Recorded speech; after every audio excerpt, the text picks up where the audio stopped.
GST council की हाल ही में हुई बैठक में कई अहम बदलाव लागू किए गए हैं जो अब लागू हो चुके हैं। अब टैक्स सिस्टम पहले से कई अधिकतम आसान पारदर्शी बन गया है।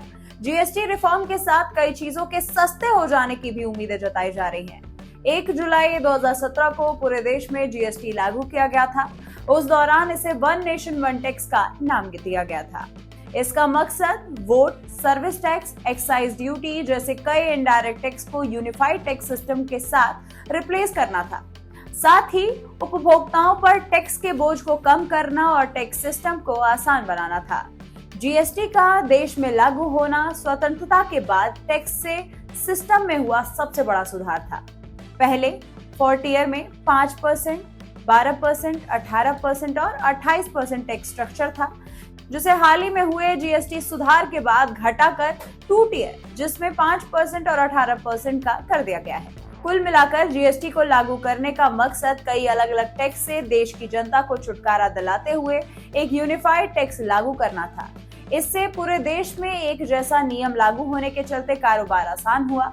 चूंकि ये डिजिटल बेस्ड एक ऑनलाइन टैक्स सिस्टम है, इसलिए अधिक पारदर्शी होने की वजह से टैक्स चोरी पर भी रोक लगी। इससे सरकार की भी कमाई बढ़ी। भारत के इनडायरेक्ट टैक्सेशन सिस्टम में एक बड़ा और ऐतिहासिक बदलाव 22 सितंबर से लागू हो रहा है। इसके तहत टैक्स सिस्टम को आसान बनाते हुए 2 स्लैब जारी किए गए हैं, 5% और 18%। इसके तहत तंबाकू, सिगरेट, एडिटेड ड्रिंक्स जैसे सिन गुड्स पर 40% का दर से टैक्स लगाया गया है। इसके तहत कई घरेलू सामान जो पहले 12% टैक्स स्लैब के तहत आते थे, उन्हें 5% वाले स्लैब के तहत लाया गया है।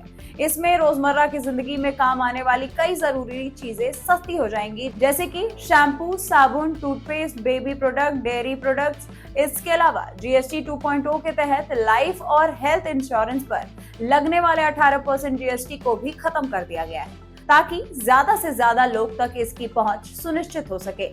जीएसटी में इस सुधार से ऑटोमोबाइल सेक्टर को भी बड़ा फायदा होगा।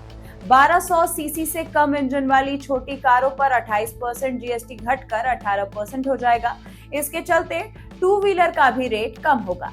हालांकि लग्जरी कारों को कोई राहत नहीं दी गई है। मोदी सरकार की कोशिश में मिडिल क्लास से लेकर कम आय वाले लोगों को राहत देना है। उम्मीद करते हैं कि इस बदलाव से सीधा फायदा उपभोक्ताओं तक पहुंचेगा।